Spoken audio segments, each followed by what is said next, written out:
আজকে আমি শিখাবো আমরা রিসার্চ পেপার লেখার সময় পেপার কপি করব বাট স্মার্টলি কপি করব সো দ্যাট আমাদের যে প্লেজারিজম সেটা লেস দেন 20% হয়। সো চলেন শুরু করা যায়। প্রথমত আমরা গুগলে গিয়ে সার্চ করব কুলবোর্ড। কুলবোর্ড একটা প্যারাফ্রেজিং টুল অ্যান্ড কুলবোর্ডের ভেতর ঢোকার পর আপনারা এখানে দেখতে পাচ্ছেন প্যারাফ্রেজিং টুল, এখানে চলে যান। এর পরবর্তীতে আপনি যে লেখাটা কপি করতে চাচ্ছেন সে লেখাটা একটু কপি করে নিয়ে আসেন।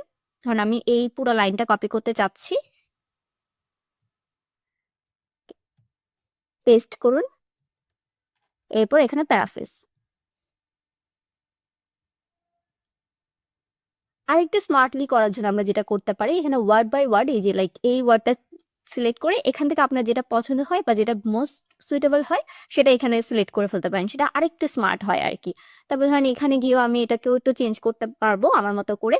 So that's it. আমরা এভাবে কিন্তু আমাদের যে লেখাগুলো সেগুলোকে কপি করে লিখতে পারবো, বাট আমাদের প্লেজারিজম আসবে লেস দ্যান 20%। ও আরেকটা বিষয় একটু খেয়াল রাখতে হবে, সেটা হচ্ছে আপনি শুধুমাত্র একটা পেপার থেকে কপি করবেন না, অনেকগুলো পেপার থেকে কপি করতে থাকেন। লাইন নেওয়ার পর একটু মিলানোর চেষ্টা করেন। আপনি যদি একসাথে একটা পুরা প্যারায় একটা পেপার থেকে কপি করেন তাহলে ডেফিনেটলি প্লাজারিজম আসবে। সো যেটা করতে পারেন, স্মার্টলি আপনি বিভিন্ন পেপার থেকে আলাদা আলাদা লাইন নিয়ে দেন কপি করেন।